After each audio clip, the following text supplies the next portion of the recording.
उत्सव और महा महोत्सव के जो आपको शहर में मैं जनकपुर में आपको और मैं इस वीडियो के मार्फत से आपको बताना चाहता हूँ कि जानकी नवमी कब है। तो अभी तक चैनल को सब्सक्राइब नहीं किया तो सब्सक्राइब करिएगा, क्योंकि जानकी नवमी माता जानकी का जन्म स्थान के और जन्म उत्सव के अनुसार से आपको हम लोग मनाते हैं।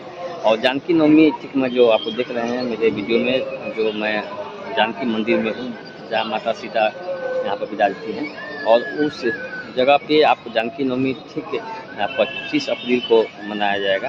और जो विक्रम संवत के अनुसार से बैसाख को 12 गते में मनाया जाएगा। तो इस उत्सव में आपको बता देते हैं कि यहाँ पे बहुत भव्य तरीक़ा से मनाया जाता है, और इसका 7 दिन 10 दिन 11 दिन के स्टेप पे आपको महोत्सव के रूप से मनाया जाता है।